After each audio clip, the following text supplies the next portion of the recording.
Some cases are told through words, through statements, interviews, and carefully crafted denials. Others are told through the voices of witnesses, neighbors, relatives, people who saw just enough to be haunted forever. But then, there are cases like that of baby Emmanuel Haro, where the most powerful testimony comes from something that cannot lie, cannot change, and cannot be persuaded. The medical records. Each page is more than ink and numbers. It is a map of injuries, a diary of pain. It is Emmanuel's body speaking when no one else would. These records do not bend under pressure. They do not forget. They preserve, with chilling clarity, the truth of what was done and the silence that surrounded it. Jake Haro claimed innocence. He insisted Emmanuel was safe, that nothing happened. But the medical charts, the emergency room notes, and the bruises cataloged by trained professionals told another story, one of neglect, of violence, and of a child who had no voice, but whose suffering was documented in black and white. And that is where tonight's investigation begins. Not with rumor, not with speculation, but with the silent testimony that still cries out for Emmanuel. Because while people can argue, dismiss, or deny, paper never lies. But before we dive into this, kindly subscribe to our channel if you believe in fighting for justice, because every view, every comment, every subscriber is a stand against silence and a step toward justice. We've just crossed 5,000 subscribers, all because of your support, and we need that same energy to reach 6,000, then 7,000, and then 10,000. So go ahead and drop your fingerprints on that subscribe button, and definitely where you watching from, because wherever you are, the day this vision is fulfilled,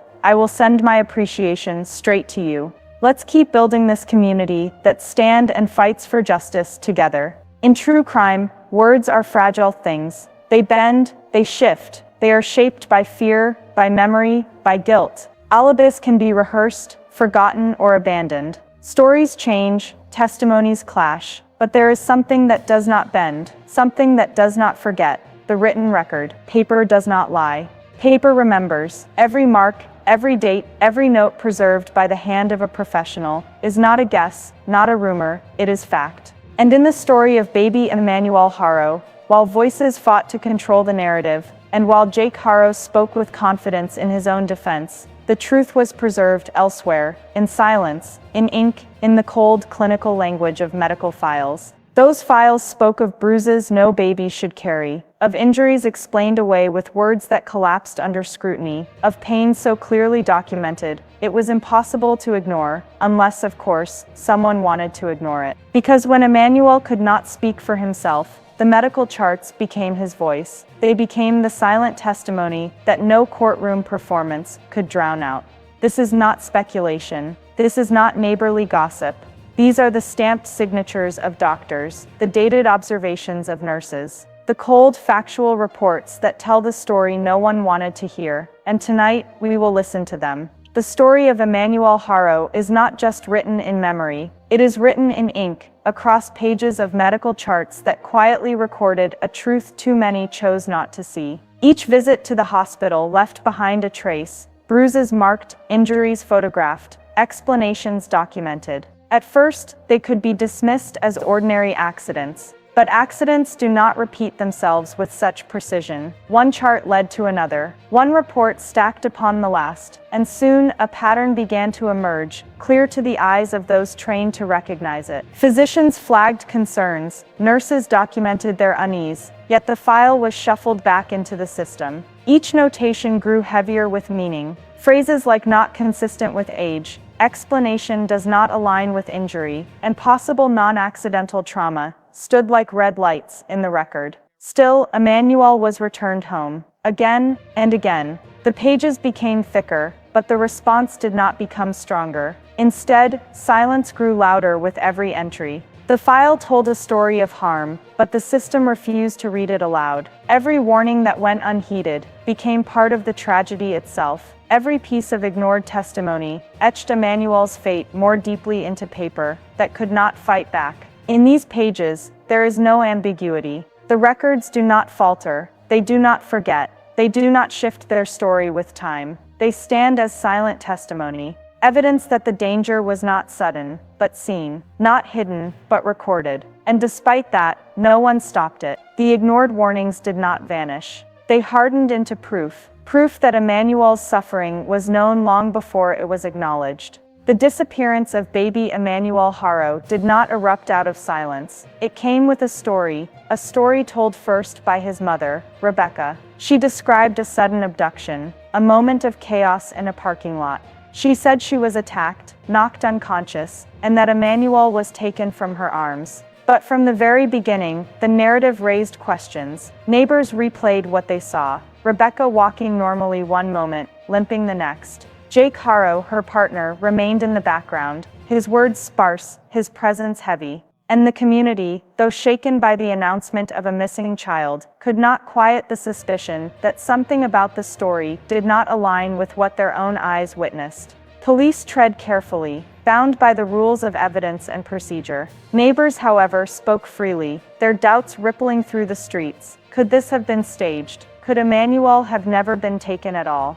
The case became a clash of two perspectives: the official version of events, cautious and deliberate, and the raw observations of a community that had been watching closely. But there is a third perspective, one less fragile than memory, and more enduring than rumor. Beyond neighbors' recollections and whispered doubts, there exists an official record, a record written not in speculation, but in ink, not in emotion, but in clinical detail. Doctors, nurses, and specialists had already treated Emmanuel in the months before his disappearance. They had examined his small body, they had charted his injuries, and they had filed their notes. And within those records lies a testimony no one can erase. The question is not whether Emmanuel's story was recorded.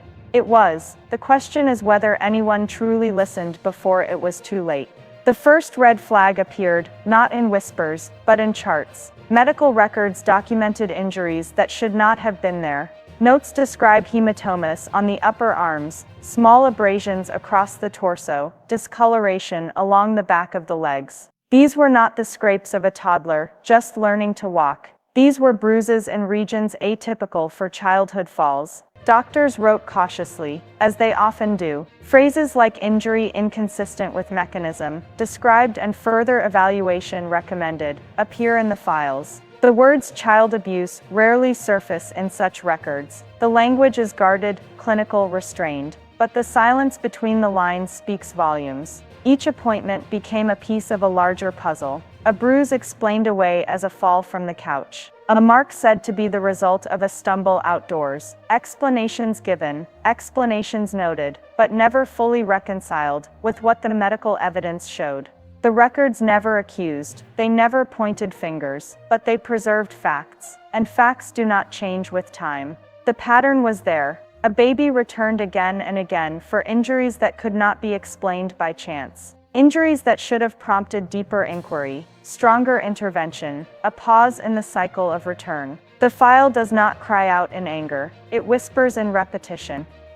And in that repetition, a truth emerges, one that words from Jake or Rebecca could not erase. Each visit added another layer to Emmanuel's file. Another note, another photograph, another quiet warning, written in the sterile ink of medical language. Doctors flagged their concerns. Nurses documented inconsistencies. Specialists recommended further review. But while the file grew heavier, the response grew lighter. Child Protective Services opened cases, yet closed them too quickly. A check mark here, a home visit there, then silence. The cycle repeated. The warnings absorbed into bureaucracy. The child returned to the very place the records suggested he should not be. Each chart, each entry, became part of a file thicker than most would imagine. But the thickness of a file means nothing if no one acts on it. It becomes, instead, a silent testimony. A testimony no one speaks aloud until it is too late. And so, despite evidence stacking like bricks in a wall, Emmanuel was sent back home, again and again. Sent back with bruises still unexplained. Sent back despite professionals raising questions. Sent back because the system chose process over protection.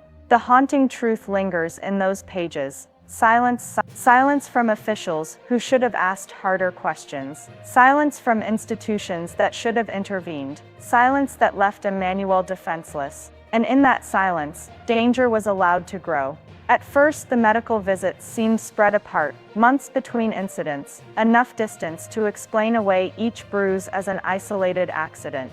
But then the calendar began to close in, one entry in spring, another just weeks later. By summer, multiple visits crowded into the same season. Injuries that should not have overlapped were being logged side by side, on charts with matching dates and overlapping notes. The pattern was undeniable. A child does not accumulate bruises like this by chance. And yet, despite the quickening pace, despite the tightening timeline, no escalation came, no urgent intervention, no emergency removal. The medical records whispered the truth. Emmanuel's body was trying to tell the story. The charts, the photographs, the language, they painted a picture of harm that was increasing, not decreasing. The risk was compounding, and yet the system treated each visit as though it lived in isolation, each bruise considered alone, each note filed as a separate concern. The wider view, the tightening pattern, was missed or ignored.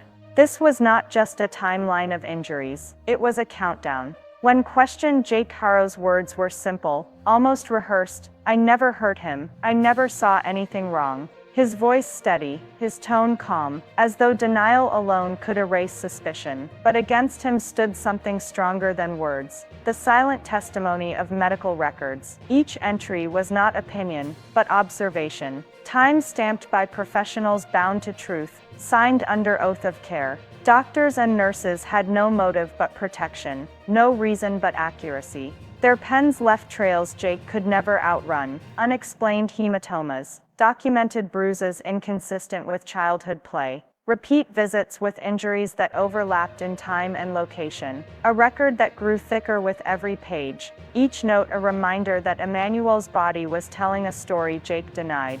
Words, after all, can be rehearsed, excuses can be practiced, memories can falter, or be bent to serve, but paper endures. And in the permanence of those records, Jake's defense collapsed, not in a courtroom, not under cross-examination, but under the quiet weight of truth inked in medical files he could never erase. The neighbors remembered. They spoke of a baby who looked thinner than he should have, a child who cried too long, who seemed too quiet on other days. Their testimonies carried the weight of observation, of eyes that noticed what didn't feel right. And then came the records. Cold, clinical, stripped of emotion, but echoing the very same truths. Notes on delayed weight gain, concerns about bruises, documentation of missed follow-ups, untreated infections, patterns that raised alarms. It was as if two worlds, one of lived memory, one of written fact, were suddenly overlapping. The whispers across fences aligned with the data written in hospital files. Two forms of testimony, one emotional, one clinical, but both pointing in the same direction, both whispering the same truth. Emmanuel was not safe. And yet, despite voices raised in the community, and evidence stacked in the records, Emmanuel was always sent back to the very place that held the most danger. The medical system did its job. It documented, it observed, it wrote down the bruises, the delays, the weight that never quite matched the curve. Page after page it built a case Emmanuel himself could not speak. But documentation without intervention is like a siren with no one to hear. Child Protective Services was already stretched thin, too few caseworkers, too many files, judges faced overloaded dockets, hearings delayed, reports lost in the shuffle. Each delay gave more time, each missed escalation, handed Emmanuel back into danger. This was not one oversight. It was a pattern, a cycle where concern was written down, then filed away, as if paper could protect a child. And in that silence between what was known and what was done, Emmanuel disappeared. The system that was meant to be his shield became his blind spot, and the people who trusted that system, neighbors, doctors, teachers, would learn too late that trust was misplaced. Even if Jake Haro never spoke another word, the truth is already written, not in rumor, not in speculation, but in the quiet clinical lines of medical files. You can cross-examine a witness, you can discredit a neighbor, you can cast doubt on memory, but you cannot erase a record written by a doctor's hand. Each note carries the weight of training, of oath of duty. Each entry exists beyond bias, beyond fear. Taken alone, a bruise could be dismissed. A limp could be excused. A delay in weight gain could be explained away. But together they form a pattern. And patterns tell stories louder than words ever could. This is the verdict no courtroom has yet delivered, but one the paper trail already pronounced. Emmanuel was not safe. And if the world had listened to the pages instead of the excuses, his story might not have ended in silence. The records, cold and clinical, become Emmanuel's voice, the testimony he never had the chance to give. Years later, those records remain. They sit in court files, in CPS archives, in the quiet drawers of hospitals. The ink may be faded, but the message has never dulled. Emmanuel was not safe. Emmanuel was failed. What makes these pages unbearable is not just what they reveal, it is what they didn't prevent. Doctors wrote, nurses signed, specialists noted, and yet the cycle repeated. Emmanuel was sent back into the very danger those records warned against. And so the haunting questions linger. Why did Child Protective Services not intervene with greater force? Why were Jake's denials allowed to carry more weight than medical concern? Why was Emmanuel's body forced to carry the evidence that paper had already spoken? The records don't just haunt, they accuse. Not only the parents, but the system that read the signs and still chose silence. Years later, those records remain. They sit in court files, in CPS archives, in the quiet drawers of hospitals. The ink may be faded, but the message has never dulled. Emmanuel was not safe. Emmanuel was failed. What makes these pages unbearable is not just what they reveal, it is what they didn't prevent. Doctors wrote, nurses signed, specialists noted, and yet the cycle repeated. Emmanuel was sent back into the very danger those records warned against. And so the haunting questions linger.